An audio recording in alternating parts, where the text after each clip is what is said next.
அந்த ரயில்வே கேட்டை மூட முற்பட்ட போது வேன் ஓட்டுநர் தங்களை அனுமதிக்குமாறு கேட்டுக்கொண்டதன் அடிப்படையில் அவர் அனுமதித்திருக்கிறார் என்ற தகவலை ரயில்வே தரப்பில் தெரிவித்திருக்கிறார்கள். ஆனால் அவர் அப்படி அனுமதித்திருக்க கூடாது என்பதையும் கூறியிருக்கிறார்கள். இது தொடர்பான கூடுதல் விவரங்களை நம்முடைய சிறப்பு செய்தியாளர் வேல்முருகனிடம் கேட்கலாம்.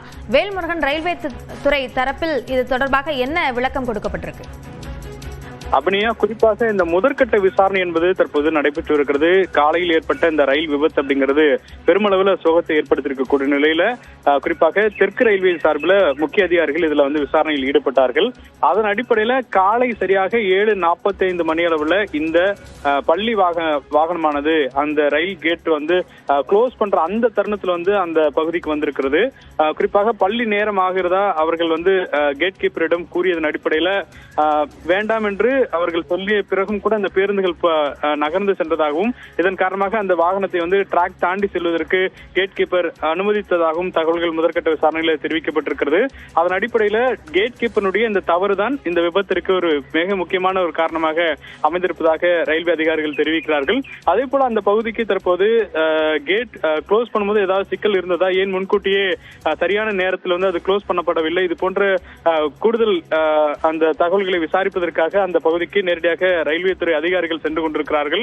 அதே போல உடனடியாக அந்த வழித்தடத்தில் செல்லக்கூடிய அந்த ரயில்கள் தற்போது நிறுத்தம் செய்யப்பட்டிருக்கிறது. மற்ற ரயில்களுக்கு உடனடியாக அனுமதி என்பது நிறுத்தப்பட்டிருக்கிறது. அதே போல உடனடியாக அந்த கேட் கீப்பரிடம் விசாரணை என்பது தற்போது துரிதப்படுத்தப்பட்டிருக்கிறது. அங்கு தேவையான மருத்துவ வசதிகளை உடனடியாக அங்கு 6 பள்ளி மாணவர்கள் அந்த வேன்ல இருந்திருக்கிறாங்க. அவங்களுக்கு உடனடியாக கடலூர்ல இருக்கக்கூடிய அரசு மருத்துவமனையில ரயில்வே அதிகாரிகள் உடனடியாக அங்கு தேவையான உதவிகளை செய்திருப்பதாக தெரிவித்திருக்கிறாங்க. அதே போல ரயில்வேனுடைய ரிலீஃப் ட்ரெயின், மெடிக்கல் ரிலீஃப் உள்ளிட்ட வாகனங்களும் அந்த பகுதிக்கு விரைந்து அனுப்பப்பட்டிருக்கிறதாக தெரிவிக்கப்பட்டிருக்கிறது. அபிநயா. வேல்முருகன், பொதுவாக இது போன்று கேட் கீப்பருடைய கவனக்குறைவு காரணம் என்ற பட்சத்தில் அது சார்ந்த விசாரணை மேற்கொள்வார்கள் என்ற தகவலையும் கூட கொடுத்திருக்கிறார்கள். அது சார்ந்த விவரங்களையும் சேகரிங்கள், மீண்டும் உங்களை தொடர்பு கொள்கிறோம். அந்த பகுதியில் இருந்த பொதுமக்கள் நமக்கு பேட்டியளித்திருக்கிறார்கள், அதனை நாம் பார்க்கலாம். கேட்டு போடாதனால பிள்ளைங்க வேன் வருது இல்ல, ஒன்னும் கேட்டு போடலனாலும் அந்த வண்டி வருதுன்னு அந்த ட்ராக்ல இருக்கிறவங்களாவது கையை கட்டினா கூட வேன் நின்று இருக்கும். அது பார்க்காதனால அவரு அது கவனிப்பு இல்லாத இந்த மாதிரி ஆக்சிடென்ட் ஆயிடுச்சு. தூங்கிட்டாராம். கேட்டு போட்டோம் 7:30 மணிக்கு. எப்பயுமே கேட்டு போட்டுருவாங்க, போட முடியல. ஸ்கூல் வண்டி இதே நாங்க பார்த்து தான் வருவோம், இருந்தும் வர முடியல. அதனாலதான் நீ கேட்டே போடல, தூங்கிட்டாரு அவரு. அதான் பிரச்சனை. இப்ப அந்த பசங்க என்ன ஆகும்? நாங்களும் இதே இடத்துல ஸ்கூல் வண்டி பஸ் ஓட்டுறோம். 6 அடிச்சா கூட நாங்க அர்ஜென்டா போக திறக்க மாட்டாரு. ஆனா இன்னைக்கு ஏன் போனாரு? இதுதான் பிரச்சனை. ட்ரெயின்ல இருந்து 2 பசங்க இறங்கி ஓடியாந்தானுங்க, அவ்வளவுதான் மாட்டிக்கிட்டானுங்க.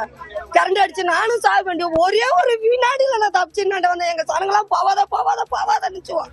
ஐயோ ஐயோ ஐயோ இப்படியே தான் அடிச்சுன்னு ஓடியாந்தேன் நானு. 7:15 அந்த ட்ரெயின் வந்து சார், 7:15. அது விழுப்புரம் மாயவரம் லோக்கல் ட்ரெயின். அது ட்ரெயின் இப்படி இருந்து வந்துச்சு, வேணும் அப்படி இருந்து வந்தது. இந்த கேட்டு போட்டுல நான் தோட்டத்துக்கு போயிட்டு வந்தேன். நான் இந்த ட்ராங்கு புது ட்ராங்காச்சே, நம்ம ஊர்ல எப்படி இடிச்சுன்னு உழுதுன்னு வேனு ட்ரெயின்னு தெரியல. சனங்களாம் என்னமோ சத்தனாங்க. நான் மட்டும்தான் மேலே ஏறி ஓடி போய் பார்த்தேன். ட்ரெயின் அங்க நின்றுது, வேனுங்க கவுந்து கிடந்தது. ஒரு தம்பி ஏந்து நின்னா அந்த பொம்பளை பிள்ளை ட்ரெயின் ரோட்டுக்கு மேற்கால பக்கம் தண்டவாளத்து ஓரத்துல கிடந்துச்சு. 2 பசங்க ட்ரெயின்ல இருந்து கடைச்சிப்பட்டுல இருந்து இறங்கி உடனே இவங்களை காபந்து பண்ண வந்தாங்க. எங்க ஊருக்காரரு ஒருத்தர் காபந்து பண்ண வந்தாரு. அவங்க 3 பேரும் கரண்ட் அடிச்சிச்சு. நானும் அதுல போக வேண்டிய ஒரே ஒரு வினாடியில நான் தண்டவாளத்து நின்று வந்தேன். எங்க ஜனங்களாம் கத்துச்சு. பையன் வீட்டுக்கு போய் எங்க பையனை எழுப்பி விட்டான். அப்புறம் எங்க பையன் எல்லாரும் இப்போ ஓடுங்கடான்னு எங்க பசங்க எல்லாம் அங்க நின்னவங்க எல்லாம் கூட்டு ஒன்னாக்கணும். அப்புறம் நெட்ல விட்டா பிறகு இந்த இடத்துக்கு கூட்டம் வந்துச்சு.